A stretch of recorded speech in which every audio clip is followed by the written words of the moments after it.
ಕಾಂಗ್ರೆಸ್ನಲ್ಲಿ ಗೊಂದಲ, ಅಶಿಸ್ತು, ಸಿಎಂ ಮೌನ. ಸಿಎಂ ಡಿಸಿಎಂ ಆಪ್ತರ ದಿನಕ್ಕೊಂದು ಹೇಳಿಕೆಗಳು ಗೊಂದಲವನ್ನ ಸೃಷ್ಟಿ ಮಾಡಿದವೆ. ಅದರ ಜೊತೆಗೆ ಹೈಕಮಾಂಡ್ ನಾಯಕರನ್ನ ಭೇಟಿ ಮಾಡಲಿಕ್ಕೆ ಡಿಕೆ ಶಿವಕುಮಾರ್ ಹೋಗಿರುವಂತಹ ಹಿನ್ನೆಲೆಯಲ್ಲಿ ಸಹಜ ಕುತೂಹಲ ಕೂಡ ಮನೆ ಮಾಡಿದೆ. ನಾಯಕತ್ವ ವಿಚಾರದಲ್ಲಿ ಮುಸುಕಿನ ಗುದ್ದಾಟ ಕೂಡ ನಡೀತಾ ಇರುವಂಥದ್ದು. ಯತೀಂದ್ರ ಸಿದ್ದರಾಮಯ್ಯ ಅವರ ಹೇಳಿಕೆ ನಂತರ ಯಾವ ರೀತಿಯಾಗಿ ಅದು ಹಲ್ಚಲನ್ನು ಸೃಷ್ಟಿ ಮಾಡಿದೆ. ದಿನಕ್ಕೊಂದರಂತೆ ಒಬ್ಬೊಬ್ಬರು ಹೇಳಿಕೆಯನ್ನು ಕೊಡ್ತಾ ಇದ್ದಾರೆ. ಬಣ ರಾಜಕೀಯ ತಾರಕಕ್ಕೆ ಇರ್ತಾ ಇದೆ. ಇವತ್ತು ಡಿಸಿಎಂ ಡಿಕೆ ಶಿವಕುಮಾರ್ ಅವರು ಬಜೆಟ್ ಪೂರ್ವ ಸಭೆಯಲ್ಲಿ ಭಾಗಿಯಾಗಬೇಕಾಗಿತ್ತು. ಅವರ ಇಲಾಖೆ ಜಲಸಂಪನ್ಮೂಲ ಇಲಾಖೆ ಅಧಿಕಾರಿಗಳು ಭಾಗಿಯಾಗ್ತಾ ಇದ್ದಾರೆ. ಇವರು ಭಾಗಿಯಾಗಬೇಕಾಗಿತ್ತು, ಭಾಗಿಯಾಗ್ತಾ ಇಲ್ಲ. ಅದೇನು ಇಂಡಿಕೇಟ್ ಮಾಡ್ತಾ ಇದೆ ಅನ್ನುವಂಥ ಪ್ರಶ್ನೆ ಸಹಜವಾಗಿ ಬರ್ತಾ ಇದೆ. ದೆಹಲಿಗೆ ಪ್ರಯಾಣವನ್ನು ಬೆಳೆಸಿರುವಂಥದ್ದು ಡಿಸಿಎಂ ಡಿಕೆ ಶಿವಕುಮಾರ್ ಬಜೆಟ್ ಪೂರ್ವ ಸಿದ್ಧತಾ ಸಭೆ ಬಿಟ್ಟು ದೆಹಲಿಗೆ ಹೋದ್ರು. ದುಃಖ, ಕಷ್ಟ, ಬೇಡಿಕೆ ಇವೆಲ್ಲವನ್ನು ಕೂಡ ಹೇಳ್ತೇನೆ ಅಂತ ಹೇಳಿದ್ರು. ನಿನ್ನೆ ಮಾತನಾಡಬೇಕಾದ್ರೆ ಬೆಳಗ್ಗೆಯಿಂದ 3 ಫ್ಲೈಟನ್ನು ಕ್ಯಾನ್ಸಲ್ ಮಾಡಿದ್ರು ಡಿಕೆ ಶಿವಕುಮಾರ್. ನಂತರ 12:30 ಫ್ಲೈಟ್ಗೆ ದೆಹಲಿಗೆ ತೆರಳಿದ್ದಾರೆ ಡಿಸಿಎಂ. ನಮ್ಮಲ್ಲಿ ಯಾವುದೇ ಗೊಂದಲ ಇಲ್ಲ ಅಂತ ಹೇಳಿದ್ರು ದೆಹಲಿಗೆ ಹೋಗ್ಲಿಕ್ಕೂ ಮುಂಚೆ. ಆದರೆ ನಿನ್ನೆ ಮಾತನಾಡುವಂಥ ಸಂದರ್ಭದಲ್ಲಿ ಹೋಗ್ತಾ ಇರೋದೇ ರಾಜಕಾರಣಕ್ಕೋಸ್ಕರ. ನಮ್ಮ ಕಷ್ಟ, ದುಃಖ, ದುಮ್ಮಾನ ಎಲ್ಲವನ್ನು ಕೂಡ ಹೇಳ್ಕೊಳ್ತೀನಿ ಅಂತ ಹೇಳ್ತಾರೆ. ಯಾರನ್ನು ಭೇಟಿ ಆಗ್ತೀನಿ ಅನ್ನುವಂಥದ್ದನ್ನೆಲ್ಲ ಹೇಳೋದಿಲ್ಲ, ನಿಮ್ಮ ಮುಂದೆ ಹೇಳಲ್ಲ ಅಂತೆಲ್ಲ ಹೇಳಿದ್ರು. ಅದರಲ್ಲೇ ಸ್ಪಷ್ಟವಾಗಿ ಗೊತ್ತಾಗ್ತಾ ಇದೆಯಲ್ಲ, ಕುರ್ಚಿ ಕಿತ್ತಾಟ, ಅಧಿಕಾರಕ್ಕೋಸ್ಕರ ಹೋರಾಟ ಕಾಂಗ್ರೆಸ್ನಲ್ಲಿ ಯಾವ ರೀತಿಯಾಗಿ ನಡೀತಾ ಇದೆ. ಒಂದೊಂದು ಬಣದ ನಾಯಕರುಗಳು ಹೇಗೆಲ್ಲ ರಣತಂತ್ರ ಮಾಡ್ತಾ ಇದ್ದಾರೆ, ಸ್ಟೇಟ್ಮೆಂಟ್ಗಳನ್ನು ಕೊಡ್ತಾ ಇದ್ದಾರೆ.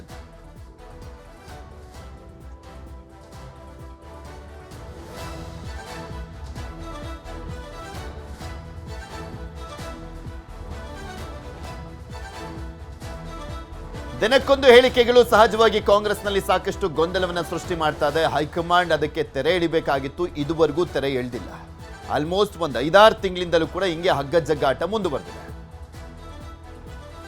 ಇನ್ನು ದೆಹಲಿಗೆ ಹೋಗ್ತೀನಿ ಅಂತ ಏರ್ಪೋರ್ಟ್ನಲ್ಲೇ ಕೂತಿದ್ರು ಡಿಸಿಎಂ ಡಿಕೆ ಶಿವಕುಮಾರ್ ಅವರು. ಏರ್ಪೋರ್ಟ್ಗೆ ಹೋಗುವ ಮುನ್ನ ಪ್ರತಿಕ್ರಿಯೆಯನ್ನು ಕೂಡ ಕೊಟ್ಟರು. ನನಗೆ ಯಾವುದೇ ಗೊಂದಲ ಇಲ್ಲ, ನಾನು ಸಿಎಂ ವರಿಷ್ಠರು ಎಲ್ಲರೂ ಕೂಡ ಮಾತನಾಡ್ಕೊಂಡಿದ್ದೇವೆ, ಯಾರಿಗೂ ಟೆನ್ಷನ್ ಬೇಡ ಅಂತ ಹೇಳಿದ್ದಾರೆ. ಆದ್ರೆ ನಿನ್ನೆ ಏನು ಮಾತನಾಡಿದ್ರು, ಇವತ್ತೇನಂದ್ರು ಒಮ್ಮೆ ಕೇಳೋಣ. ನಾನು ಕಾಂಗ್ರೆಸ್ ಅಧ್ಯಕ್ಷ, ಡೆಪ್ಟಿ ಸಿಎಂ ಒಂದು ಕಡೆ ಸೈಡ್ ಗಿಡಿ. I am the president of the party as on today. 10ನೇ ತಾರೀಕಿಗೆ 6 ವರ್ಷ ಆಯ್ತದೆ, ಮಾರ್ಚ್ 10ಕ್ಕೆ. ಕೇಂದ್ರ ಸಚಿವರು ಭೇಟಿ ಮಾಡ್ತಾ ಇದ್ದೀನಿ. ಪ್ರೆಸಿಡೆಂಟು ಅಪೋಸಿಷನ್ ಲೀಡರ್ಗಳನ್ನ, ನಮ್ಮ ಲೀಡರ್ಗಳನ್ನ, ನಮ್ಮ ಎಂಪಿಗಳನ್ನ ಭೇಟಿ ಮಾಡಬೇಕಾದ್ದು ನಮ್ಮ ಡ್ಯೂಟಿ. ಅದನ್ನ ನಾನು ಭೇಟಿ ಮಾಡ್ತಾ ಇರ್ತೀನಿ, ಹೇಳ್ತಾ ಇರ್ತೀನಿ. ನನ್ನ ಕಷ್ಟ, ನನ್ನ ದುಃಖ, ನನ್ನ ದುಮಾನ, ನಿಮ್ಮ ಸಂತೋಷ, ನಿಮ್ಮ ಬೈಕೆ ಎಲ್ಲ ಚರ್ಚೆ ಮಾಡ್ತೀನಿ. ಅವ್ರಿಗೆ ನಾನು ಅನುಮತಿ ತಗೊಳ್ತಾ ಇದ್ದೀನಿ. ನಮ್ಮ ಆಫೀಸರ್ಸ್ ಭೇಟಿ ಮಾಡ್ತಾರೆ, ನಾನು ಅನುಮತಿ ತೆಗೆದುಕೊಳ್ತಾ ಇದ್ದೀನಿ. ಅವರೇ ಚೇರ್ಮನ್ರು, ಇರಿಗೇಷನ್ ಡಿಪಾರ್ಟ್ಮೆಂಟ್ಗೆ ಮುಖ್ಯಮಂತ್ರಿಗಳೇ ಚೇರ್ಮನ್. ಸೊ ನನಗಿನ್ನ ಅವ್ರಿಗೆ ಜಾಸ್ತಿ ಗೊತ್ತಿದೆ. ಇಲ್ಲ, ಗೊಂದಲ ಯಾರಿಗೂ ಬೇರೆಯವ್ರಿಗಿರ್ಬೋದು, ನನಗೆ ಯಾವ ಗೊಂದಲನೂ ಇಲ್ಲ. ನೋಡ್ರಿ, ನಾನು ಸಿದ್ದರಾಮಯ್ಯನವರು ಏನು ಮಾತಾಡಿದ್ದೀವಿ ನನಗೆ ಗೊತ್ತು. ನಾವಿಬ್ಬರೇ ಕದ್ದು ಮುಚ್ಚಿ ಮಾತಾಡ್ಕೊಂಡಿಲ್ಲ. ನಮ್ಮ ಪಕ್ಷದ ವರಿಷ್ಠರು ನಾವು ಎಲ್ಲ ಸೇರಿ ಮಾತಾಡಿದ್ವಿ. ಆ ಮಾತು ಪ್ರಕಾರ ಇಬ್ಬರು ನಾವು ಮಾತಾಡ್ಕೊಂಡಿದ್ದೀವಿ. ಬೇರೆಯವರೆಲ್ಲ ಇದಕ್ಕೆ ಟೆನ್ಷನ್ ತಗೊಳ್ಳೋದು, ಸ್ಟೇಟ್ಮೆಂಟ್ ಕೊಡೋದ್ರಿಂದ ಯಾರಿಗೂ ಏನೂ ಪ್ರಯೋಜನ ಆಗೋದಿಲ್ಲ. ಯಾರಿಗೂ ಏನು ಪ್ರಯೋಜನ ಇಲ್ಲ. ಅವ್ರು ಯಾರು ಸ್ಟೇಟ್ಮೆಂಟ್ ಕೊಡ್ತಾ ಇದ್ದಾರೆ, ನನ್ನ ಪರ ಕೊಡ್ತಾ ಇರ್ಬೋದು, ನನ್ನ ವಿರುದ್ಧ ಕೊಡ್ತಾ ಇರ್ಬೋದು, ಮಂತ್ರಿಗಳಿರ್ಬೋದು, ಶಾಸಕರಿರ್ಬೋದು, ಯಾರೇ ಇರಲಿ. ಪಾರ್ಟಿ ಡ್ಯಾಮೇಜಿಂಗ್ ಸ್ಟೇಟ್ಮೆಂಟ್ಗಳೇ ಹೊರತು ಪಾರ್ಟಿಗೆ ಒಳ್ಳೇದು ಮಾಡೋ ಸ್ಟೇಟ್ಮೆಂಟ್ ಅಲ್ಲ. ಎಲ್ಲ ಬಾಯಿ ಮುಚ್ಕೊಂಡು ಸುಮ್ಮನೆ ಇದ್ರೆ ಒಳ್ಳೇದು ಅಂತ ಮಲ್ಲಿಕಾರ್ಜುನ ಖರ್ಗೆ ಸಾಹೇಬರು ಹೇಳಿದ್ದಾರೆ. ಅದನ್ನ ನಾವು ಪಾಲನೆ ಮಾಡ್ಕೊಂಡು ಹೋಗ್ಬೇಕು. ಡಿಸಿಎಂ ಡಿಕೆಶಿ ನನಗೆ ತಿಳಿಸಿಯೇ ದೆಹಲಿಗೆ ಹೋಗ್ತಾ ಇದ್ದಾರೆ. ಸಿಎಂ ಸ್ಟೇಟ್ಮೆಂಟ್ ಇದು. ಅಸ್ಸಾಂ ಚುನಾವಣೆ ಹಿನ್ನೆಲೆಯಲ್ಲಿ ಡಿಕೆಶಿ ದೆಹಲಿಗೆ ತೆರಳಿದ್ದಾರೆ. ಬೆಂಗಳೂರಿನಲ್ಲಿ ಸಿಎಂ ಸಿದ್ದರಾಮಯ್ಯನವರ ಹೇಳಿಕೆ. ಯಾಕೆಂದ್ರೆ ಇವತ್ತು ಅವರ ಇಲಾಖೆಯ ಬಜೆಟ್ ಪೂರ್ವ ಸಭೆ ಇದ್ರೂ ಕೂಡ ಆಗದಲ್ಲೇ ಇರುವಂಥದ್ದು ಸಹಜವಾಗಿ ಚರ್ಚೆ ಆಗ್ತಾ ಇರುವಂಥ ಹಿನ್ನೆಲೆಯಲ್ಲಿ ಸಮರ್ಥನೆ ಮಾಡ್ಕೊಳ್ತಾ ಇದ್ದಾರೆ ಸಿದ್ದರಾಮಯ್ಯನವರು. ಹೈಕಮಾಂಡ್ ಮುಂದೆ ಮಾತುಕತೆ ಆಗಿದೆ ಎಂಬ ವಿಚಾರ, ನಾನು ಅದರ ಬಗ್ಗೆ ಮಾತನಾಡಲ್ಲ ಅಂತ ಹೇಳಿದ್ದಾರೆ ಸಿದ್ದರಾಮಯ್ಯ. ಹೈಕಮಾಂಡ್ ಹೇಳಿದಂತೆ ನಡೆದುಕೊಳ್ತೀನಿ ಅಂತ ಹೇಳಿದ್ರು ಸಿಎಂ. ಹೈಕಮಾಂಡ್ ಕರೆದ್ರೆ ದೆಹಲಿಗೆ ಹೋಗ್ತೇನೆ ಅಂತ ಹೇಳಿದ್ದಾರೆ ಸಿಎಂ ಸಿದ್ದರಾಮಯ್ಯ. ಈ ಮುಂಚೆ ಏನು ಹೇಳ್ತಾ ಇದ್ರಲ್ಲ, ಹೈಕಮಾಂಡ್ ಹೇಳಿದಂತೆ, ಹೈಕಮಾಂಡ್ ಏನು ಹೇಳುತ್ತೋ ಅದನ್ನು ಪಾಲಿಸ್ತೀವಿ, ನಾನು ಡಿಕೆ ಶಿವಕುಮಾರ್ ಇಬ್ಬರು ಕೂಡ ಅದನ್ನೇ ಮಾಡ್ತೀವಿ ಅಂತೆಲ್ಲ ಹೇಳಿದ್ರಲ್ಲ, ಮತ್ತೊಮ್ಮೆ ಅದೇ ಒಂದು ಸ್ಟೇಟ್ಮೆಂಟನ್ನು ಪುನರುಚ್ಚರಿಸಿದ್ದಾರೆ. ಸರ್, ಈಗ ಬಜೆಟ್ ಸಿದ್ಧತೆ ಹೇಗೆ ನಡೀತಾ ಇದೆ ಸರ್? ಮತ್ತೆ ಡಿಕೆ ಶಿವಕುಮಾರ್ ಏನು ಪರ್ಮಿಷನ್ ತಗೊಂಡಿದ್ದಾರೆ ಸರ್ ಇವತ್ತು ಜೈಲಾಗೋದು? ಹೌದು, ಲೆಟರ್ ಬರೆದಿದ್ದಾರೆ. ಲೆಟರ್ ಬರೆದು ನನಗೆ ಅಸ್ಸಾಂನ ಮೀಟಿಂಗ್ ಇದೆ, ಅಸ್ಸಾಂ ಚುನಾವಣಾ ಮೀಟಿಂಗ್ ಇದೆ. ಅಲ್ಲಿಗೆ ಹೋಗ್ಬೇಕಾಗಿದೆ ದಿಲ್ಲಿಗೆ. ಅದಕ್ಕೋಸ್ಕರವಾಗಿ ನಾನು ಬರ್ಲಿಕ್ಕಾಗಲ್ಲ. ಅವರ ಉಪಸ್ಥಿತಿಯಲ್ಲಿ ಮೀಟಿಂಗ್ ಆಗುತ್ತಲ್ಲ ಪವರ್ ಶೇರಿಂಗ್ ವಿಚಾರದಲ್ಲಿ ನಾನು ಮತ್ತೆ ಸಿದ್ದರಾಮಯ್ಯ ಕದ್ದು ಮುಚ್ಚಿ ಮಾತಾಡಿಲ್ಲ. ಹೈಕಮಾಂಡ್ ಸಮ್ಮುಖದಲ್ಲೇ ಚರ್ಚೆ ಮಾಡಿರೋದು. ಇವತ್ತು ಹೈಕಮಾಂಡ್ ನಾಯಕರನ್ನು ಭೇಟಿ ಮಾಡ್ತೀನಿ ಅಂತ ಹೇಳಿದ್ದಾರೆ. ನಾನು ಅದ್ರ ಬಗ್ಗೆ ಮಾತಾಡಲ್ಲ. ಹೈಕಮಾಂಡ್ ಅವ್ರು ಏನ್ ಹೇಳ್ತಾರೆ ಅದ್ರಿಗೆ ಅದನ್ನೇ ಅಂತಿಮ. ನೀವು ಸುಮ್ಮನೆ ಏನೇನೋ ಪ್ರಶ್ನೆ ಕೇಳಿದ್ರೆ ಅವ್ರು ಹೇಳಿದ್ರೆ ಅವ್ರನ್ನೇ ಕೇಳಿ, ನಂಗೆ ಗೊತ್ತಿಲ್ಲ. ಹೈಕಮಾಂಡ್ ಏನ್ ಹೇಳ್ತದೆ ಅದಕ್ಕೆ ನಾನು ಬದ್ಧ. ಇಲ್ಲಪ್ಪ, ನಾನು ಕರೀದಿನ ಯಾಕೆ ಹೋಗ್ಲಮ್ಮ? ಇಲ್ಲಿ ಕೆಲಸ ಇದೆ, ಬಜೆಟ್ ಪ್ರಿಪರೇಷನ್ ಕೆಲಸ ಇದೆ. ಇಲ್ಲಿ ಕರೆದ್ರೆ ಹೋಗ್ತೀನಿ. ಡಿ ಕೆ ಶಿವಕುಮಾರ್ ಅವರ ಬೆನ್ನಲ್ಲೇ ಆನೇಕಲ್ನ ಶಾಸಕ ಶಿವಣ್ಣ ಕೂಡ ದೆಹಲಿಗೆ ಹೋಗಿದ್ದಾರೆ. ಡಿ ಕೆ ಪರ ಬ್ಯಾಟ್ ಬೀಸಲಿಕ್ಕೆ ತೆರಳಿರುವಂತಹ ಸಾಧ್ಯತೆ. ಒಂದೇ ವಿಮಾನದಲ್ಲಿ ಜೊತೆಯಲ್ಲೇ ಪ್ರಯಾಣ ಮಾಡಿದ್ದಾರೆ. ಬಟ್ ಇವ್ರು ಒಬ್ಬರೇ ಹೋಗಿ ಏನು ಬ್ಯಾಟ್ ಬೀಸ್ತಾರೆ, ಜೊತೆ ಸಪೋರ್ಟಿವ್ ಆಗಿ ಹೋದ್ರಾ ಗೊತ್ತಿಲ್ಲ. ಕೆಂಪೇಗೌಡ ಅಂತಾರಾಷ್ಟ್ರೀಯ ವಿಮಾನ ನಿಲ್ದಾಣದ ಮೂಲಕ ಪ್ರಯಾಣವನ್ನ ಮಾಡಿದ್ದಾರೆ. ಹೀಗೆ ಡಿ ಕೆ ಶಿವಕುಮಾರ್ ಅವರ ಪರವಾಗಿ ಬ್ಯಾಟ್ ಬೀಸಬೇಕು ಅಂದರೆ ಮಿನಿಮಮ್ ಅಂದರೂ ಒಂದು 15-20 ಜನನಾದರೂ ಅಟ್ಲೀಸ್ಟ್ ಇದ್ದಿದ್ರೆ ಒಂಥರ. ಈಗ ಶಿವಣ್ಣ ಒಬ್ಬರೇ ಹೋಗ್ತಾ ಇರುವಂಥದ್ದು, ಬೇರೆ ಏನಾದರೂ ಕೆಲಸನ ಅಥವಾ ಡಿ ಕೆ ಶಿವಕುಮಾರ್ ಅವರೇ ಏನಾದರೂ ಕರ್ಕೊಂಡು ಹೋಗ್ತಾ ಇದ್ದಾರಾ? ಯಾಕೆಂದರೆ ಯಾರು ಒಬ್ಬೊಬ್ಬರೇ ಶಾಸಕರನ್ನ ಕರ್ಕೊಂಡೋಗಿ ನನ್ನ ಬಗ್ಗೆ ಮಾತನಾಡಿ ಅಂತ ಹೇಳಲ್ಲ. ಗುಂಪಾಗಿ ಹೋದರೆ ಅದಕ್ಕೊಂದು ಮರ್ಯಾದೆ ಇರುತ್ತೆ. ಅವ್ರ ಮಾತುಗಳನ್ನು ಕೂಡ ಕೇಳ್ಬೋದು. ಒಬ್ಬೊಬ್ಬರೇ ಹೋಗಿ ಹೇಳೋದಾದರೆ ಇವರೇ ಏನೋ ಹೇಳ್ಬಿಟ್ಟು ಕರ್ಕೊಂಬಂದಿದ್ದಾರೆ ಅನ್ನೋಂಗೆ ಆಗುತ್ತೆ ಡಿ ಕೆ ಶಿವಕುಮಾರ್ ಅವರ ಜೊತೆ ಹೋಗಿರುವಂಥ ಸಂದರ್ಭದಲ್ಲಿ. ಇದೆಲ್ಲದ್ರ ಬಗ್ಗೆನೂ ಕೂಡ ಇನ್ನಷ್ಟು ಮಾಹಿತಿಯನ್ನ ಕೊಡ್ತಾ ಹೋಗ್ತಾರೆ ನಮ್ಮ ಪ್ರತಿನಿಧಿ ಹೆಬ್ಬಾಕ ತಿಮ್ಮೇಗೌಡರು ನಮ್ಮ ಜೊತೆ ನೇರ ಸಂಪರ್ಕದಲ್ಲಿ ಜಾಯ್ನ್ ಆಗಿದ್ದಾರೆ. ತಿಮ್ಮೇಗೌಡ್ರೆ, ಬಜೆಟ್ ಪೂರ್ವ ಸಿದ್ಧತಾ ಸಭೆಗೂ ಕೂಡ ಗೈರು ಹಾಜರಾಗಿ ಲೆಟರ್ ಅನ್ನ ಬರೆದಿದ್ದಾರೆ ಅಂತ ಸಮರ್ಥನೆ ಮಾಡಿಕೊಂಡ್ರು ಸಿಎಂ. ಆದರೂ ಏನೇ ಇದ್ರೂ ಕೂಡ ಕಾಂಗ್ರೆಸ್ನಲ್ಲಿ ಯಾವುದೂ ಕೂಡ ಗುಪ್ತವಾಗಂತೂ ಇಲ್ಲ. ಬಹಿರಂಗವಾಗಿ ಚರ್ಚೆ ಆಗ್ತಾ ಇರುವಂಥದ್ದು ಕುರ್ಚಿಯ ಕಚ್ಚಾಟ, ಅಧಿಕಾರಕ್ಕೋಸ್ಕರ ಹೋರಾಟ. ಡಿ ಕೆ ಶಿವಕುಮಾರ್ ದೆಹಲಿಗೆ ಹೋಗುವ ಮುಖಾಂತರ ಇನ್ನೊಂದು ಹಂತಕ್ಕೆ ಹೋದಂತೆ ಕಾಣಿಸ್ತಾ ಇದೆಯಾ ಅಂತ? ಈವರೆಗೂ ಕೂಡ ಡಿಸಿಎಂ ಡಿ ಕೆ ಶಿವಕುಮಾರ್ ಅವರು ಪವರ್ ಶೇರಿಂಗ್ ವಿಚಾರದಲ್ಲೇ ಹೈಕಮಾಂಡ್ ನಾಯಕರ ಭೇಟಿಗೆ ಮುಂದಾಗಿದ್ದಾರೆ, ಹೈಕಮಾಂಡ್ ನಾಯಕರ ಭೇಟಿಗೆ ತೆರಳ್ತಾ ಇದ್ದಾರೆ ಅನ್ನುವಂಥ ನಿಟ್ಟಲ್ಲಿ ಚರ್ಚೆ ಆಗ್ತಾ ಇತ್ತು. ಆದರೆ ಸಿಎಂ ಸಿದ್ದರಾಮಯ್ಯನವರು ತುಂಬ ನಯವಾಗಿ ಒಂದು ವಿಚಾರವನ್ನು ತಿರಸ್ಕಾರ ಮಾಡಿರ್ತಕ್ಕಂಥದ್ದು. ಅಂದರೆ ಏನು ಹೇಳಿದ್ದಾರೆ, ಹೌದು ನನಗೆ ಲೆಟರ್ ಬರೆದೇ ಹೋಗಿದ್ದಾರೆ, ಅಸ್ಸಾಂ ಚುನಾವಣೆ ಸಂಬಂಧವಾಗಿ AICC ಮಟ್ಟದ ಸಭೆಗೆ ಅವರು ಹಾಜರಾಗಿದ್ದಾರೆ ಅನ್ನುವಂಥ ಮಾತನ್ನು ಹೇಳಿರ್ತಕ್ಕಂಥದ್ದು. ಅಂದರೆ ಪವರ್ ಶೇರಿಂಗ್ ವಿಚಾರದಲ್ಲಿ ಅವರು ಭೇಟಿ ಆಗ್ತಾ ಇಲ್ಲ ಅಂತ. ಆದರೆ ಡಿಸಿಎಂ ಡಿ ಕೆ ಶಿವಕುಮಾರ್ ಅವರು ಇವತ್ತು ಕೂಡ ಆ ಮಾತನ್ನು ಉಲ್ಲೇಖ ಮಾಡಿರ್ತಕ್ಕಂಥದ್ದು. ಏನು, ಹೈಕಮಾಂಡು ಈಗಾಗಲೇ ಖಡಕ್ಕಾಗಿ ಹೇಳಿರ್ತಕ್ಕಂಥದ್ದು, ಯಾರೂ ಕೂಡ ಮಾತನಾಡಬಾರ್ದು ಅನ್ನುವಂಥ ಒಂದು ನಿಟ್ಟಲ್ಲಿ ಹೇಳಿದ್ದಾರೆ.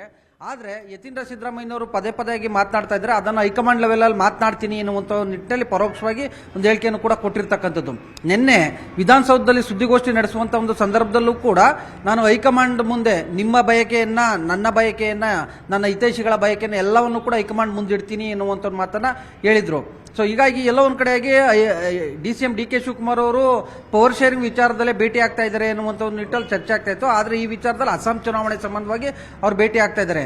ಮತ್ತೊಂದು ಕಡೆಯಾಗಿ ನಾನು ಮತ್ತೆ ಸಿದ್ದರಾಮಯ್ಯನವರು ಮಾತನಾಡಿರುವಂಥದ್ದು ಕದ್ದು ಮುಚ್ಚಿ ಏನು ಮಾತನಾಡಿಲ್ಲ, ಹೈಕಮಾಂಡ್ ಸಮ್ಮುಖದಲ್ಲಿ ಮಾತನಾಡಿದ್ದೀವಿ ಎನ್ನುವಂಥ ಮಾತನ್ನು ಇವತ್ತು ಹೇಳೋದ್ರ ಮುಖಾಂತರ ಮತ್ತೊಂದು ಪಿಸ್ಟನ್ನು ಕೂಡ ಕೊಟ್ಟಿದ್ರು. ಈ ಒಂದು ವಿಚಾರವಾಗಿ ತುಂಬ ಗರಂ ಆದಂಥ ಮುಖ್ಯಮಂತ್ರಿ ಸಿದ್ದರಾಮಯ್ಯನವರು, ನೋಡ್ರಿ ನಾನು ಪದೇ ಪದೇ ಹೇಳೋಕ್ಕಾಗೋದಿಲ್ಲ, ಹೈಕಮಾಂಡ್ ತೀರ್ಮಾನಕ್ಕೆ ಬದ್ಧ ಅನ್ನುವಂಥ ಮಾತನ್ನು ಹೇಳಿದ್ದೀನಿ, ಪದೇ ಪದೇ ಯಾಕೆ ಹೇಳ್ತೀರಾ, ಈ ಒಂದು ಪ್ರಶ್ನೆನ ಕೇಳ್ತೀರಾ ಅನ್ನುವಂಥ ನಿಟ್ಟಲ್ಲೂ ಕೂಡ ತುಂಬ ಖಾರವಾಗಿ ಪ್ರತಿಕ್ರಿಯೆಯನ್ನು ಕೊಟ್ಟಿರ್ತಕ್ಕಂಥದ್ದು.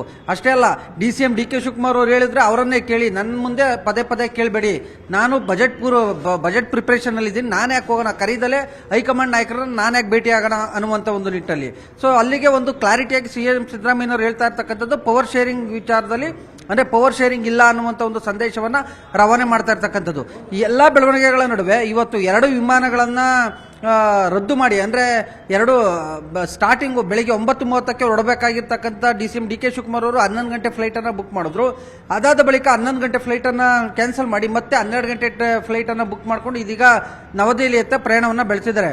ಅಂದುಕೊಂಡಂತೆ ಅಸ್ಸಾಂ ಚುನಾವಣಾ ಸಮಿತಿ ಸಭೆ ಬಳಿಕ ಏನಾದರೂ ರಾಹುಲ್ ಗಾಂಧಿ ಅಥವಾ ಸೋನಿಯಾ ಗಾಂಧಿಯವರು ಅಥವಾ ಪ್ರಿಯಾಂಕಾ ಗಾಂಧಿಯವರು ಏನಾದರೂ ಭೇಟಿಗೆ ಅವಕಾಶವನ್ನು ಕೊಟ್ಟರೆ, ಪ್ರತ್ಯೇಕ ಚರ್ಚೆಗೆ ಏನಾದರೂ ಅವಕಾಶವನ್ನು ಕೊಟ್ಟಿದ್ದೇ ಆಗಿದ್ದಲ್ಲಿ ಡಿಸಿಎಂ ಡಿ ಕೆ ಶಿವಕುಮಾರ್ ಅವರು ಇವತ್ತು ರಾಜ್ಯದಲ್ಲಿ ಆಗ್ತಾ ಇರ್ತಕ್ಕಂಥ ಬೆಳವಣಿಗೆಗಳು ಮತ್ತೊಂದು ಕಡೆಯಾಗಿ ಅವತ್ತು ಕೊಟ್ಟಿದ್ದಾರೆ ಎನ್ನಲಾದಂಥ ಅಧಿಕಾರ ಹಸ್ತಾಂತರದ ಭರವಸೆ ಬಗ್ಗೆ ಇವತ್ತು ಪ್ರಸ್ತಾಪವನ್ನು ಮಾಡೋದ್ರ ಮುಖಾಂತರ ಒಂದು ಕ್ಲಾರಿಟಿಯನ್ನು ಪಡ್ಕೊಳ್ಳೋದಕ್ಕೆ ಮುಂದಾಗಿದ್ದಾರೆ. ಇವತ್ತು DCM DK ಶಿವಕುಮಾರ್ ಅವರ ಮಟ್ಟಿಗೆ ಒಂದು ಕ್ರೂಷಿಯಲ್ ಡೇ ಅಂತಾನೆ ಹೇಳಲಾಗ್ತಾ ಇದೆ ಅನ್ನುವಂಥದ್ದು ಅವರ ಒಂದು ಬೆಂಬಲಿಗರ ಮಾತು.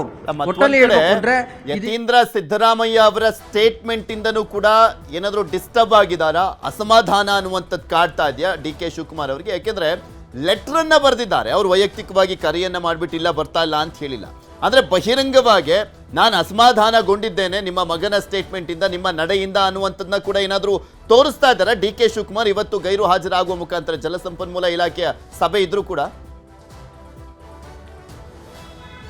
ಖಂಡಿತವಾಗಿಯೂ ಅಸಮಾಧಾನ ಅಷ್ಟೇ ಅಲ್ಲ, ಆಕ್ರೋಶವೂ ಕೂಡ ಇದೆ. ಯಾಕಂತ ಹೇಳಿದ್ರೆ ಮೊನ್ನೆ ಅಷ್ಟೇ ಅವರು ಒಂದು ವ್ಯಂಗ್ಯಭರಿತವಾಗಿ ಒಂದು ಲೇವಡಿಯನ್ನ ಮಾಡಿದ್ರು. ಹೌದಪ್ಪ, ಹೈಕಮಾಂಡ್ ಅಂದ್ರೆ ಯತೀಂದ್ರ ಅವ್ರನ್ನೇ ಹೈಕಮಾಂಡ್ ಅಂತ ಹೇಳಿ ಸ್ವೀಕಾರ ಮಾಡೋಣ, ಯತೀಂದ್ರ ಸಿದ್ದರಾಮಯ್ಯನವ್ರ ಮಾತನ್ನ ಗೌರವಯುತವಾಗಿ ಸ್ವೀಕಾರ ಮಾಡೋಣ, ಯತೀಂದ್ರನೇ ಹೈಕಮಾಂಡ್ ಅನ್ನುವಂಥ ಒಂದು ನಿಟ್ಟಲ್ಲಿ ವ್ಯಂಗ್ಯಭರಿತವಾಗಿ ಮಾತನಾಡಿದ್ರು. ಇದು ಕೇವಲ ವ್ಯಂಗ್ಯ ಆಗಿರಲಿಲ್ಲ, ತಮ್ಮೊಳಗಿನ ಅಸಮಾಧಾನ ಆಕ್ರೋಶದ ಒಂದು ಮಾತು ಅಂತಾನೆ ಅವರ ಒಂದು ಬೆಂಬಲಿಗರು ಮತ್ತು ಹಿತೈಷಿಗಳು ಮಾತು. ಸೊ ಹೀಗಾಗಿ ಇವತ್ತು ಕೂಡ ತಮ್ಮ ನಿವಾಸದ ಬಳಿ ಪ್ರತಿಕ್ರಿಯೆಯನ್ನು ಕೊಡುವಂಥ ಒಂದು ಸಂದರ್ಭದಲ್ಲಿ ಪೃಥ್ವಿರಾಜ್ ಮಾತನ್ನ ಹೇಳಿದ್ರು. ಇದ್ರ ಬಗ್ಗೆ ಅಂದ್ರೆ ನಿಮ್ಮ ಬೆಂಬಲಿಗರು ಮತ್ತೆ ಬೇರೆಯವ್ರು ಮಾತನಾಡಿದ್ರೆ ನೋಟಿಸ್ ಕೊಡ್ತೀರಾ, ಯತೀಂದ್ರ ಸಿದ್ದರಾಮಯ್ಯನವರು ಈ ಮಾತನ್ನ ಹೇಳಿದರೆ ನೋಟಿಸ್ ಕೊಡೋದಿಲ್ವಾ ಅನ್ನುವಂಥ ಮಾತನ್ನ ಮಾಧ್ಯಮಗಳು ಕೇಳಿದಂತಹ ಸಂದರ್ಭದಲ್ಲಿ ಹೌದು ಅದರ ಬಗ್ಗೆ ಹೈಕಮಾಂಡ್ ಅನ್ನ ಕೇಳ್ತೀನಿ ಅನ್ನುವಂಥ ಮಾತನ್ನ ಹೇಳಿರ್ತಕ್ಕಂಥದ್ದು. ಸೊ ಅಲ್ಲಿಗೆ ಒಂದು ಕನ್ಫರ್ಮ್ ಇವತ್ತು ಡಾಕ್ಟರ್ ಯತೀಂದ್ರ ಸಿದ್ದರಾಮಯ್ಯನವರ ಹೇಳಿಕೆಗಳು ಮತ್ತೊಂದು ಕಡೆಯಾಗಿ CM ಸಿದ್ದರಾಮಯ್ಯನವರ ಬಣದಲ್ಲಾಗ್ತಾ ಇರ್ತಕ್ಕಂಥ ಒಂದು ರಾಜಕೀಯ ಬೆಳವಣಿಗೆಗಳ ಬಗ್ಗೆ ಹೈಕಮಾಂಡ್ ಗಮನಕ್ಕೆ ತರೋದಕ್ಕೆ DCM DK ಶಿವಕುಮಾರ್ ಅವರು ಮುಂದಾಗಿದ್ದಾರೆ ಅಂತ ಹೇಳಲಾಗ್ತಾ ಇದೆ. ಮತ್ತೊಂದು ಕಡೆಯಾಗಿ AICC ಅಧ್ಯಕ್ಷ ಮಲ್ಲಿಕಾರ್ಜುನ್ ಖರ್ಗೆ ಅವರ ಮೂಲಕವಾಗಿ ರಾಹುಲ್ ಗಾಂಧಿಯವರ ಗಮನಕ್ಕೆ ತಂದು ಡಾಕ್ಟರ್ ಯತೀಂದ್ರ ಸಿದ್ದರಾಮಯ್ಯನವರಿಗೆ ಹೇಗಾದ್ರೂ ಮಾಡಿ ಒಂದು ನೋಟಿಸ್ ಅನ್ನ ಕೊಡಿಸಬೇಕು ಅನ್ನುವಂಥ ನಿಟ್ಟಿನಲ್ಲಿ DCM ಪಣ ತೊಟ್ಟಂತೆ ಕಾಣಿಸ್ತಾ ಇದೆ. ಸೊ ಹೀಗಾಗಿ ತನ್ನ ಆಪ್ತರ ಜೊತೆ ಇವತ್ತು ಸಮಾಲೋಚನೆಯನ್ನು ಕೂಡ ನಡೆಸಿದ್ದಾರೆ ಅಂತ ಹೇಳಲಾಗ್ತಾ ಇದೆ. ಹೀಗಾಗಿ ಒಂದ್ ವೇಳೆ ಡಾಕ್ಟರ್ ಯತೀಂದ್ರ ಸಿದ್ದರಾಮಯ್ಯನವ್ರಿಗೆ ಏನಾದರೂ AICC ಇಂದ ನೋಟಿಸ್ ಕೊಡೋದಕ್ಕೆ ಮುಂದಾದ್ರೆ ಅದೊಂದು ರೀತಿ CM ಸಿದ್ದರಾಮಯ್ಯನವ್ರಿಗೆ ನೋಟಿಸ್ ಕೊಟ್ಟಂತೆ. ಸೊ ಹೀಗಾಗಿ ಯತೀಂದ್ರ ಸಿದ್ದರಾಮಯ್ಯನವ್ರಿಗೆ ಏನಾದರೂ ನೋಟಿಸ್ ಕೊಟ್ಟಂತ ಬಳಿಕ ರಾಜ್ಯದಲ್ಲಿ ಅದರಲ್ಲೂ ಕೂಡ CM ಪಾಳ್ಯದಲ್ಲಿ ಒಂದಷ್ಟು ರಾಜಕೀಯ ಬೆಳವಣಿಗೆಗಳು, ಒಂದಷ್ಟು ರಾಜಕೀಯ ಚಟುವಟಿಕೆಗಳು ಗರಿಗೆದರುವಂತ ಒಂದು ಸಾಧ್ಯತೆಗಳಿದಾವೆ. ಯಾಕಂತ ಹೇಳಿದ್ರೆ ಇವತ್ತು DCM DK ಶಿವಕುಮಾರ್ ಅವರ ಹೇಳಿಕೆಗೆ ಪ್ರತಿಕ್ರಿಯೆಯನ್ನು ಕೊಡುವಂತ ಸಂದರ್ಭದಲ್ಲೇ ಸಿದ್ದರಾಮಯ್ಯನವರು ತುಂಬಾ ಕೆಂಡಾಮಂಡಲರಾದ್ರು, ತುಂಬಾ ಕಾರವಾಗಿ ಪ್ರತಿಕ್ರಿಯೆಯನ್ನು ಕೊಟ್ಟಿರ್ತಕ್ಕಂಥದ್ದು. ಈಗ ತಮ್ಮ ಪುತ್ರನಿಗೆ ಏನಾದರೂ ನೋಟಿಸ್ ಕೊಡಿಸುವಂತ ಹಂತಕ್ಕೇನಾದ್ರೂ ಹೋದ್ರೆ ಸಹಜವಾಗಿ ಕಾಂಗ್ರೆಸ್ನೊಳಗಿನ ಅದರಲ್ಲೂ ಮುಖ್ಯಮಂತ್ರಿ ಮತ್ತು ಉಪಮುಖ್ಯಮಂತ್ರಿ ಬಣಗಳ ನಡುವೆ ಇರ್ತಕ್ಕಂಥ ಭಿನ್ನಮತ ಮತ್ತಷ್ಟು ಸ್ಫೋಟ ಆಗೋದ್ರಲ್ಲಿ ಯಾವುದೇ ಸಂದೇಹ ಇಲ್ಲ. ಓಕೆ, ಧನ್ಯವಾದ ತಿಮ್ಮೇಗೌಡರು ನಿಮ್ಮೆಲ್ಲ ಮಾಹಿತಿಗೆ. ಮಲೆ ಮಹದೇಶ್ವರ ಬೆಟ್ಟದಲ್ಲಿ ಮತ್ತೆ ಚಿರತೆ ದಾಳಿಯನ್ನು ಮಾಡಿದೆ. ಪಾದಯಾತ್ರೆ ಹೋಗ್ತಾ ಇದ್ದಂತ ಬಾಲಕನ ಮೇಲೆ ದಾಳಿಯನ್ನ ಮಾಡಿರುವಂಥದ್ದು. ಮಲೆ ಮಹದೇಶ್ವರ ಬೆಟ್ಟದಲ್ಲಿ ಹಿಂದೆ ಜಸ್ಟ್ ಒಂದು ತಿಂಗಳ ಅಂತರದಲ್ಲಿ ಚಿರತೆ ದಾಳಿಯಾಗಿ ಒಬ್ಬ ವ್ಯಕ್ತಿ ಸಾವನ್ನಪ್ಪಿದ್ರು, ಹೇಳ್ಕೊಂಡೋಗಿತ್ತು ಚಿರತೆ. ಅವರು ಕೂಡ ಮಂಡ್ಯದವರೇ. ಈಗ ಮತ್ತೊಬ್ಬ ವ್ಯಕ್ತಿ ಬಾಲಕ, ಅದು ಸ್ಪೆಷಲಿ ಪಾದಯಾತ್ರೆ ಹೋಗ್ತಾ ಇದ್ದಂಥ ಸಂದರ್ಭದಲ್ಲಿ ಚಿರತೆ ದಾಳಿ ಮಾಡಿದೆ. ಶ್ರೇಯಸ್ ಎಂಬ ಬಾಲಕರ ಮೇಲೆ ಚಿರತೆ ಅಟ್ಯಾಕ್ ಮಾಡಿರುವಂಥದ್ದು. ಮಳವಳ್ಳಿಯ ಶ್ರೇಯಸ್ ಎಂಬಾತನ ಮೇಲೆ ದಾಳಿಯಾಗಿದೆ. ಕುಟುಂಬದ ಜೊತೆ ಪಾದಯಾತ್ರೆ ಮಾಡ್ತಾ ಇದ್ದ ಬಾಲಕ ಗುಂಪಾಗಿ ಹೋಗ್ತಾ ಇದ್ದಂಥ ಸಂದರ್ಭದಲ್ಲೇ ಚಿರತೆ ದಾಳಿಯಾಗಿದೆ. ಜೋರಾಗಿ ಕಿರ್ಚ್ಕೊಂಡಂಥ ಹಿನ್ನೆಲೆಯಲ್ಲಿ ಸ್ಥಳದಿಂದ ಓಡಿ ಹೋಗಿರುವಂಥದ್ದು ಚಿರತೆ. ಬಾಲಕನಿಗೆ ಮಲೆ ಮಹದೇಶ್ವರ ಪ್ರಾಥಮಿಕ ಕೇಂದ್ರದಲ್ಲಿ ಚಿಕಿತ್ಸೆ ಕೊಡಲಾಗ್ತದೆ. ಕಳೆದ 15 ದಿನಗಳಿಂದ ಅದರ ಹಿಂದೆ ಪಾದಯಾತ್ರೆಗೆ ಹೋಗ್ತಾ ಇದ್ದಂಥ ಯುವಕನ ಮೇಲೆ ಚಿರತೆ ದಾಳಿ ಮಾಡಿ ಕೊಂದು ಹಾಕಿತ್ತು. ಆ ವ್ಯಕ್ತಿ ಕೂಡ ಮಂಡ್ಯದ ಮಳವಳ್ಳಿಯವನೇ ಅಂತ ಕಾಣಿಸುತ್ತೆ. ಈಗ ಬಾಲಕನ ಮೇಲೆ ಅಟ್ಯಾಕ್ ಆಗಿರುವಂಥದ್ದನ್ನು ಕೂಡ ನಿಮಗೆ ತೋರಿಸ್ತಾ ಇದ್ದೀವಿ. ಗುಂಪಾಗಿ ಹೋಗ್ತಾ ಇದ್ದಾರೆ, ಆದರೆ ಬಾಲಕ ಹಿಂದೆ ಇದ್ದ ಅಂತ ಕಾಣಿಸುತ್ತೆ. ಅವಾಗ ದಾಳಿ ಮಾಡಿದಂಥ ಸಂದರ್ಭದಲ್ಲಿ ಜೋರಾಗಿ ಕಿರ್ಚ್ಕೊಂಡಿದ್ದಾರೆ ಅಲ್ಲಿದ್ದಂಥವ್ರು ಎಲ್ಲರೂ ಕೂಡ. ಅವಾಗ ಚಿರತೆ ಗಾಬರಿಯಾಗಿ ಓಡೋಗಿದೆ. ಇಲ್ಲ ಅಂದಿದ್ರೆ ಆ ಮಗುನೇ ಎತ್ಕೊಂಡು ಹೋಗ್ಬಿಟ್ಟಿರೋದು. ಪುಣ್ಯ, ಅದೃಷ್ಟ ಚೆನ್ನಾಗಿದೆ ಒಂದು. ಇದ್ರ ಬಗ್ಗೆ ಇನ್ನಷ್ಟು ಮಾಹಿತಿಯನ್ನು ಕೊಡ್ತಾ ಹೋಗ್ತಾರೆ ನಮ್ಮ ಪ್ರತಿನಿಧಿ ನಂದೀಶ್ ನಮ್ಮ ಜೊತೆ ದೂರವಾಣಿ ಸಂಪರ್ಕದಲ್ಲಿ ಜಾಯ್ನ್ ಆಗಿದ್ದಾರೆ. ನಂದೀಶ್, ಎಷ್ಟೊತ್ತಿಗೆ ಈ ಘಟನೆ ಆಗಿದ್ದಂಥದ್ದು? ಆಮೇಲೆ ಮೊನ್ನೆ ಆದಂಥ ಘಟನೆಯ ನಂತರ ಸಾಕಷ್ಟು ಎಚ್ಚೆತ್ಕೊಂಡು ಅಲ್ಲಿ ಗಾರ್ಡ್ಗಳನ್ನು ಹಾಕಿದ್ದಾರೆ, ಇನ್ನೂ ಸಾಕಷ್ಟು ಕ್ರಮಗಳನ್ನು ಕೈಗೊಂಡಿದ್ದಾರೆ ಅಂತೆಲ್ಲ ಹೇಳಲಾಗ್ತಾ ಇತ್ತಲ್ಲ, ಅದು ಯಾವುದು ವರ್ಕೌಟ್ ಆಗಿಲ್ವಾ? ಇದು ಹೇಳಿ ಕೇಳಿ ಅರಣ್ಯ ಪ್ರದೇಶ, ಯಾಕೆಂದ್ರೆ ಈ ಅರಣ್ಯ ಮಧ್ಯದಲ್ಲೇ ಇವರು ಪಾದಯಾತ್ರೆ ನಡ್ಕೊಂಡು ಹೋಗ್ಬೇಕು. ಅರಣ್ಯದಲ್ಲಿ ಸಹಜವಾಗಿ ಪ್ರಾಣಿಗಳು ಇರ್ತವೆ. ಪ್ರಾಣಿಗಳ ಜಾಗಕ್ಕೆ ಹೋದಾಗ ಸಹಜವಾಗಿ ಅವರು ಅಟ್ಯಾಕ್ ಮಾಡೋದು ಸಹಜ. ಈಗ ಸ್ವಲ್ಪ ಹೊತ್ತಿನಿಂದ ಸುಮಾರು 12 ಗಂಟೆ ವೇಳೆಯಲ್ಲಿ ಏನು ಮಂಡ್ಯ ಜಿಲ್ಲೆ ಮಳವಳ್ಳಿ ತಾಲೂಕಿನ ಭುವನಹಳ್ಳಿ ಗ್ರಾಮದ ಶ್ರೇಯಸ್ ಅಂತ 10 ವರ್ಷದ ಬಾಲಕ ತಮ್ಮ ಪೋಷಕರೊಡನೆ ಮಹದೇಶ್ವರ ಬೆಟ್ಟಕ್ಕೆ ಏನು ಶಿವರಾತ್ರಿ ಜಾತ್ರೆಗೆ ಅಂತ ಬರ್ತಾ ಇದ್ದ, ನಡ್ಕೊಂಡು ಹೋಗ್ತಾ ಇದ್ದ. ತಾಳು ಬೆಟ್ಟದಿಂದ ಮುಂದೆ ಒಂದು 2ನೇ ತಿರುವಿನಲ್ಲಿ ಮತ್ತೊಂದು ಕೆಲ ದಿನಗಳಿಂದ ಒಬ್ಬ ಯುವಕನನ್ನ ಬಲಿ ಪಡೆದಿರ್ತಲ್ಲ ಚಿರತೆ, ಅದೇ ಸ್ಥಳದಲ್ಲಿ. ಅದರಿಂದ ಸ್ವಲ್ಪ ಆಸುಪಾಸಿನಲ್ಲಿ ಈ ಒಂದು ಬಾಲಕನ ಮೇಲೆ ಹಿಂದೆ ಹೋಗ್ತಾ ಇದ್ದ ಬಾಲಕನ ಮೇಲೆ ಚಿರತೆ ದಾಳಿ ಮಾಡಿದೆ. ಅಲ್ಲೇ ಹತ್ತಿರದಲ್ಲಿ ಹೋಗ್ತಿದ್ದಂತ ಬೇರೆ ಇತರ ಪಾದಯಾತ್ರಿಗಳು ಮತ್ತು ಅಲ್ಲಿ ಪ್ಲಾಸ್ಟಿಕ್ ಕಾಯ್ತಿದ್ದಂತಹ ಪೌರ ಕಾರ್ಮಿಕರು ಕಿರ್ಚ್ಕೊಂಡಾಗ ಆ ಒಂದು ಚಿರತೆ ಓಡಿ ಹೋಗಿದೆ. ಇದರಿಂದಾಗಿ ಪಾದಯಾತ್ರಿಗಳಲ್ಲಿ ಒಂದು ಆತಂಕ ಸೃಷ್ಟಿಯಾಗಿದೆ. ಏನ್ ಜನವರಿ 21ನೇ ತಾರೀಕು ಪ್ರವೀಣ್ ಎಂಬಾತನನ್ನ ಈ ಒಂದು ಚಿರತೆ ಬಲಿ ಪಡೆದಿತ್ತು ಮಂಡ್ಯ ಜಿಲ್ಲೆಯ ಒಬ್ಬ ಯುವಕನನ್ನ. ಆ ಹಿನ್ನೆಲೆಯಲ್ಲಿ ಸಾಕಷ್ಟು ಭದ್ರತೆಯನ್ನು, ಯಾಕಂದ್ರೆ ಶಿವರಾತ್ರಿಗೆ ಸಾವಿರಾರು ಭಕ್ತರು ಈಗ ಪಾದಯಾತ್ರೆ ಬರ್ತಾರೆ, ಅವರಿಗೆ ಭದ್ರತೆ ಕೊಡಬೇಕು ಅಂತ ಹೇಳಿ ಸರ್ಕಾರ ಒಂದು ತೀರ್ಮಾನ ಮಾಡಿ ಪ್ರತಿ 1 ಕಿಲೋಮೀಟರ್ಗೆ 4 ಜನ ಸಿಬ್ಬಂದಿಯಂತೆ ಪೊಲೀಸು, ಅರಣ್ಯ ಇಲಾಖೆ ಮತ್ತು ಕಂದಾಯ ಇಲಾಖೆ ಮತ್ತು ಪ್ರಾಧಿಕಾರ ಇವೆಲ್ಲ ಸೇರಿ ಒಂದೊಂದು ತಂಡವನ್ನ ರಚನೆ ಮಾಡಿತ್ತು. ಆದ್ರೂ ಸಹ ಅಲ್ಲಿ ಸಾವಿರಾರು ಸಂಖ್ಯೆಯಲ್ಲಿ ಬರ್ತಾ ಇದ್ದಾರೆ. ಆದ್ರೂ ಸಹ ಚಿರತೆ ದಾಳಿ ಮಾಡಿದೆ ಅಂದ್ರೆ ನಿಜಕ್ಕೂ ಪಾದಯಾತ್ರೆಗಳಲ್ಲಿ ಒಂದು ಆತಂಕ ಸೃಷ್ಟಿ ಮಾಡಿದೆ. ಹಾಗಾಗಿ ಪಾದಯಾತ್ರಿಗಳು ನಮಗೆ ಇನ್ನಷ್ಟು ಭದ್ರತೆ ಕೊಡಬೇಕು, ಹೆಜ್ಜೆಗೂ ಪತ್ರೆ. ಯಾಕಂದ್ರೆ ಅಲ್ಲಿ ತಾಳು ಬೆಟ್ಟದಿಂದ ಮಹದೇಶ್ವರ ಬೆಟ್ಟದವರೆಗೆ ಸುಮಾರು 7 ರಿಂದ 8 ಕಿಲೋಮೀಟರ್ ಆಗುತ್ತೆ. ಮಾತನಾಡಿಸ್ತೀನಿ. ನಮ್ಮ ಜೊತೆ ಮಹದೇವ್ ಅವರು ಪಾದಯಾತ್ರೆ ಮಾಡ್ತಾ ಇದ್ದಂಥವ್ರು, ಆ ಬಾಲಕನ ಜೊತೆ ಇದ್ದಂಥವ್ರು. ನಮಸ್ಕಾರ ಮಹದೇವ್ ಅವರೇ. ನಮಸ್ತೆ ಸರ್, ಏನಾಗಿದ್ದು ಅಲ್ಲಿ, ಹೇಗೆ ಅಟ್ಯಾಕ್ ಮಾಡ್ತಾರೆ? ಆಕ್ಚುಲಿ ನಾವು ಪಾದಯಾತ್ರಿಕರಲ್ಲ, ನಾವು ಇಲ್ಲಿ ಮಹದೇಶ್ವರ ಸ್ಥಳೀಯರು. ಹಲೋ, ಹಾ ಹೇಳಿ ಮಹದೇವ್ ಅವರೇ. ನಾವು ಸ್ಥಳೀಯರು ಸರ್. ನಾವು ಇಲ್ಲಿ ಮಹದೇಶ್ವರ ಬೆಟ್ಟದಲ್ಲೇ ವಾಸ ಇರೋದು. ಏನೋ ಈಗ ಒಂದು ತಿಂಗಳು ಇಲ್ಲ ಅನ್ಸುತ್ತೆ, 20 ದಿವಸ ಇರ್ಬೋದು ಅಷ್ಟೇ. ಒಬ್ರು ವಿಜಯನ ಹುಡುಗನ್ನ ಏಕಾಏಕಿ ಬಂದು ನಡ್ಕೊಂಡ್ ಬರ್ಬೇಕಾದ್ರೆ 5 ಜನ ಪಾದಯಾತ್ರಿಕರು ಬರ್ಬೇಕಾದ್ರೆ ಒಬ್ಬನ ಮೇಲೆ ಅಟ್ಯಾಕ್ ಮಾಡಿ ಅವನ ಪ್ರಾಣನೇ ತೆಗೆದಿತ್ತು. ಹೌದು, 21ನೇ ತಾರೀಕು.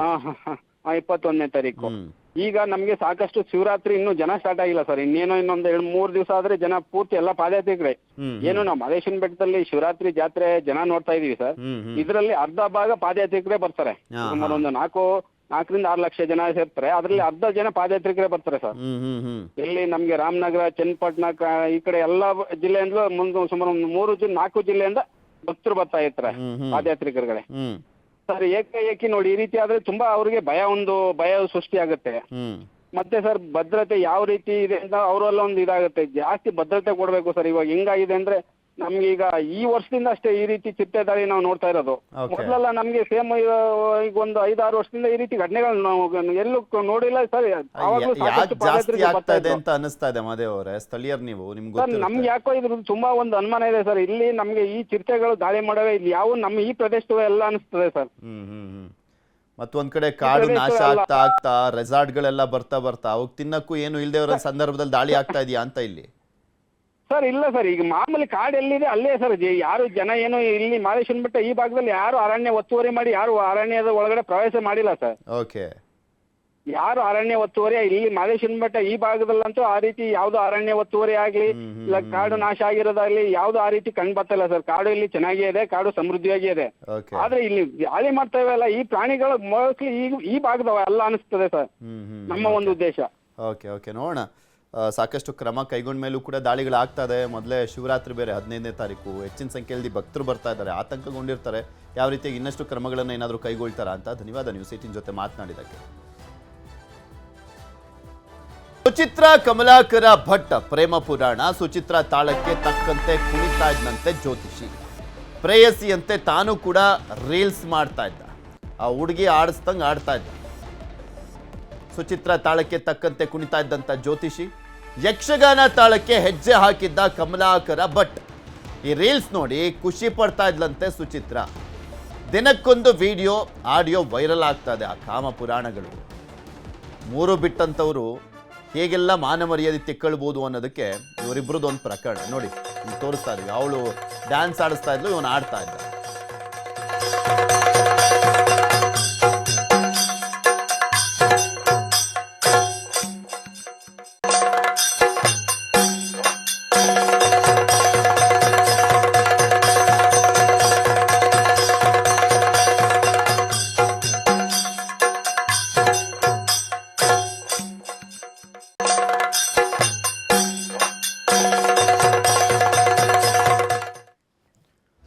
ಕಾಂಗ್ರೆಸ್ ಮುಖಂಡನಿಂದ ಗನ್ ಹಿಡಿದು ಪೋಸ್ ಕೊಡಲಾಗಿದೆ. ದುರಂದರ್ ಚಿತ್ರದ ಹಾಡಿಗೆ ಗನ್ ಹಿಡಿದು ಸ್ಟೆಪ್ಸ್ ಅನ್ನ ಕೂಡ ಹಾಕಲಾಗಿದೆ.